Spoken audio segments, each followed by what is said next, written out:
falar também sobre o São Paulo, que venceu o Santos, mas perdeu um patrocínio que resultaria em 31 milhões de reais a mais, além das últimas do mercado, bastidores, finanças e muito mais. Fala aí pessoal, sou Jorge Nicola, bem-vindos a mais um vídeo do canal, sempre bom ter vocês por aqui. Sem perder tempo, pedir para deixar like, se inscrever no canal e ativar as notificações. Para começar o vídeo com aquele tradicional giro de notícias. Para completar o giro de notícias, contar que o volante Luan postou uma foto em suas redes sociais vestindo a camisa do São Paulo e na legenda escrevendo que está pronto e que a volta vai acontecer em breve. Hora de falar sobre o São Paulo, que vai perder 31 milhões de reais com a rescisão de contrato antecipado de um patrocínio. O Tricolor não fez muita questão de divulgar com ênfase, mas no fim da semana passada comunicou o fim do contrato com a Viva Sorte, com quem o Tricolor tinha vínculo até dezembro de 2026. A marca estampava seu logo nos ombros do uniforme tricolor. Essa rescisão de contrato se deu por conta da pressão feita pela Superbet, patrocinadora master do São Paulo. E você deve estar se perguntando, mas o que uma coisa tem a ver com a outra? É que no fim do ano passado a Viva Sorte mudou o seu objetivo comercial e se tornou também uma casa de apostas esportivas. Diante desse cenário, o São Paulo ainda tentou criar um outro produto ligado à Viva Sorte e o São Paulo, mas acabou que não colou. Superbet exigiu e o São Paulo acabou rescindindo o contrato. Dá para dizer que a perda que o São Paulo vai ter daqui até o fim do vínculo com a Viva Sorte é de 31 milhões e 600 mil reais, bastante dinheiro para um clube que vive com enormes dificuldades financeiras. São Paulo havia recebido entre agosto e dezembro do ano passado, nos primeiros meses do contrato, 7 milhões e 800 mil reais. Nesse ano tinha direito a 1 milhão e 600 mil por mês, ou seja, chegou a embolsar 5 milhões e 600 mil, mas vai deixar de faturar outros 31 milhões e 600 mil reais. Quero até trazer uma informação importante e exclusiva. O próximo que deve deixar de ser patrocinado pela Viva Sorte é o Corinthians, exatamente pela mesma situação. Já há uma pressão grande da patrocinadora master do Corinthians para a rescisão desse contrato. Com um detalhe importante, o Corinthians tem com a Viva Sorte o maior acordo comercial que a empresa já fechou. Então se a gente falava de 45 milhões de reais, no acordo do São Paulo com a Viva Sorte, dá para dizer que o Corinthians tem ainda mais dinheiro a receber, ou seja, para perder. Só para arrematar, importante lembrar que o Tricolor venceu e convenceu no jogo contra o Santos. Chegou a abrir 2-0 num lance fortuito, viu o resultado, o placar encostar. O Enzo Dias acabou colocando a mão na bola sem querer, mas foi pênalti convertido pelo Tiquinho. No segundo tempo, o Santos até criou algumas oportunidades, mas a principal chance foi o pênalti não marcado em cima do meio atacante Alves, que deixou boa impressão. Ferreira, Alves e André Silva, para mim, os destaques da vitória do Tricolor para mais de 50 mil pessoas no Morumbi. O Luiz Ubeldia deve ficar até dezembro com essa vitória. O Marcão é um dos poucos que garante a permanência do Zubeldia, custe o que custar. Dá para dizer que o Zubeldia já correu mais risco. E eu, se fosse o Zubeldia, eu torceria muito para que o Dorival se acertasse com o Corinthians, porque o Zubeldia perderia um fantasma importante. Eu falei agora há pouco sobre a vontade do Vasco em vencer também para que mantenha o Carille. Isso vale também no São Paulo. O São Paulo tem insistido no Zubeldia, não é porque há convicção no trabalho dele, não há. Tanto que o Belmonte já pensou no Campeonato Paulista em trocá-lo pelo Fernando Diniz. Mas a grande verdade é que hoje o Zubeldia, dentro da realidade do São Paulo, é uma opção interessante do ponto de vista financeiro. Se o Dorival for para o Corinthians, o São Paulo perde o seu plano A para repor ou suceder o Zubeldia. E aí, numa sequência ruim de resultados, o Zubeldia pode até ser demitido, mas a opção pro lugar dele talvez não seja a melhor na visão do torcedor, porque o São Paulo voltaria a insistir nessa história de Fernando Diniz, tá? O Cauã escreve assim: boa noite, Nicola. Eu defendo que o Zubeldia não deveria ser demitido. Que técnico aceitaria usar os moleques da base? Não cobrar reforços e receber um salário de 1 milhão por mês? O time evoluiu. Bom, Cauã, ele tá usando a base, mas a fórceps, né? Na base de muita pressão, houve a necessidade de reclamar forte para que isso acontecesse. Senão, ele não teria usado a base, tá? Ele percebeu que corria risco de demissão, por isso ele começou a usar os moleques. E tá muito claro que se o Ferreira, se o Alves e outros tivessem jogado mais minutos no Campeonato Paulista, eu imagino que eles estivessem numa situação, numa condição de moral até maior agora. Vocês concordam comigo? Você vai dando minutos para esses moleques no Campeonato Paulista. Eles vão se afirmando, vão ganhando confiança. Eles chegariam no Brasileiro maiores, mas, enfim, antes tarde do que mais tarde, né? O Lucas Gomes escreve: boa noite, Nicola. O que você acha para o meio do ano de uma tentativa por Arthur Cabral, disposto a voltar e é reserva? Como o Caleri fora dessa temporada, acho que seria muito parecido característica. Lucas, pode esquecer. Por que eu digo isso? Porque por mais que o Arthur Cabral não esteja tendo minutos no Benfica, esteja mal por lá, é negócio caríssimo, tá? A ideia do Benfica sempre foi recuperar o investimento no Arthur Cabral. E eu duvido que isso aconteça. Ninguém vai pagar os 20 milhões de euros que eles desembolsaram para contratá-lo, tá? Mas ainda que o negócio tenha que ser fechado por 15 milhões de euros, por 12 milhões de euros, por 10 milhões de euros, Benfica não vai fazer, mas tudo bem. Dou a louca nos caras, os caras topam fazer por 10.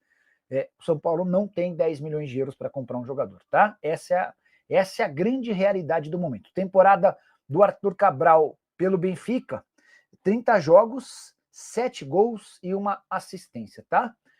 Nas últimas 5 partidas, ele não foi titular em nenhuma, não saiu do banco em 3 delas, na outra jogou um único minuto, e na partida em que ele teve mais destaque, jogo contra o Tirsense, imagino que pela Copa de Portugal, alguma coisa assim, que time é esse? Nunca tinha ouvido falar, foi 5-0 para o Benfica, ele jogou 25 minutos e marcou um gol, tá? Ó, Tirsense é Taça de Portugal, é isso mesmo, tá? E aí ele marca um dos gols. O Leonardo Prieto, Carlos Vinícius e Thiago Mendes no São Paulo. São Paulo fica favorito a qual campeonato?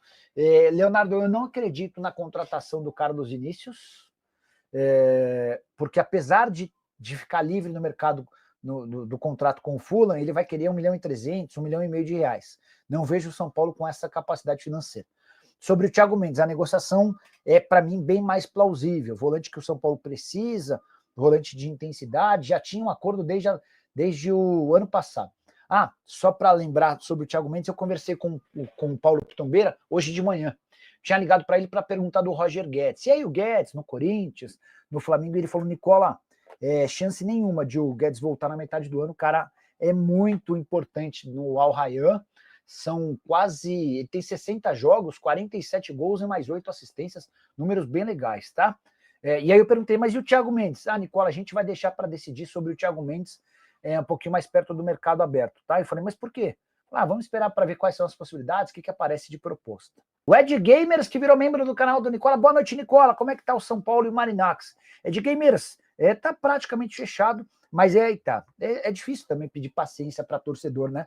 Mas é que é um processo bem lento e gradual. Há muita coisa que precisa ser fechada, ajustada, até na questão burocrática, né?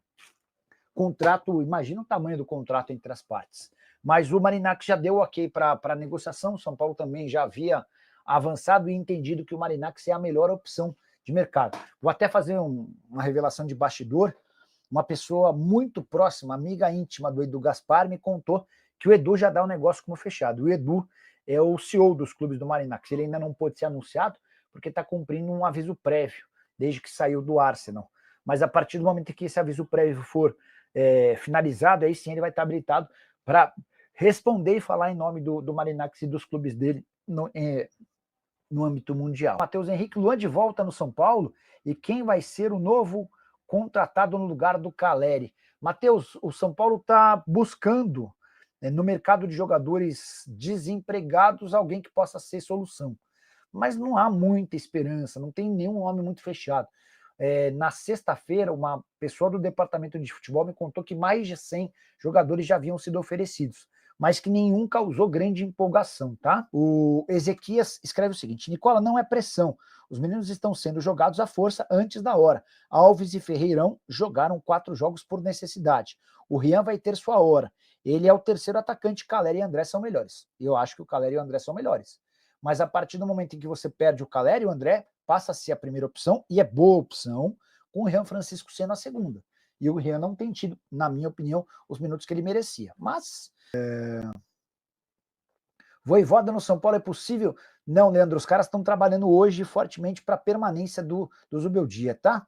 Os dirigentes do São Paulo deveriam usar um bom vermífugo e desinfectar metade desse elenco de parasitas. Nem o Guardiola daria jeito com esse elenco. É preciso trabalho de longo prazo, fica Zubeldia.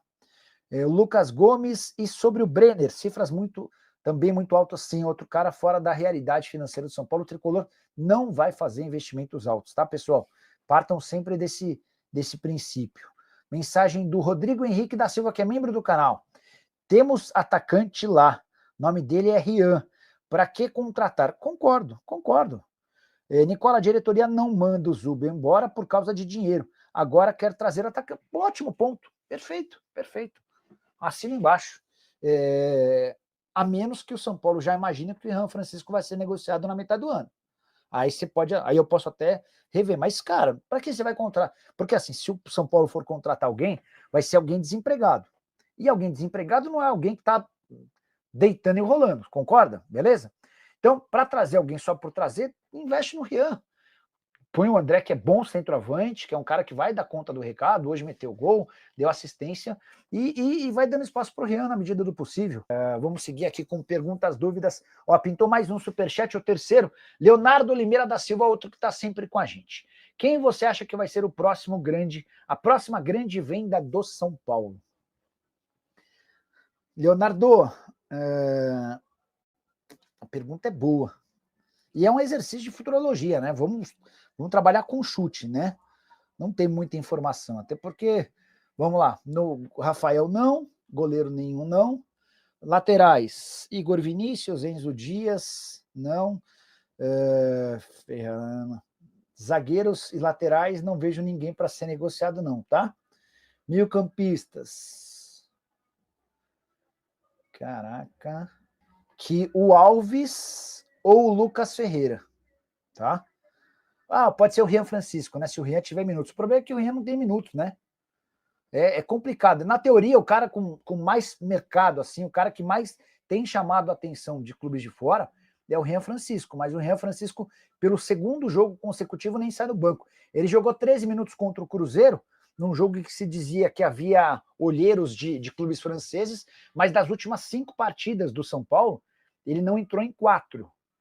Então são 13 minutos contra o Cruzeiro, nos outros 4 jogos ele não sai do banco de reservas. E com a observação de que com a ausência do Caleri, eu e todo mundo imaginávamos que ele teria mais minutos, mas não é o que tem acontecido, tá? O Igor Nicola, o Casares, se eu não me engano, é o primeiro presidente do São Paulo na história a ganhar dinheiro para ser presidente do clube. Aí ele aluga o estádio, sendo que a multa muitas vezes tem jogo decisivo. Você falou uma verdade. Eu não sei se o Casares é o primeiro, mas o Casares é remunerado. Ele ganha na casa dos 27 mil reais por mês. É possível até que com alguns reajustes o salário dele já esteja batendo na casa dos 30 mil.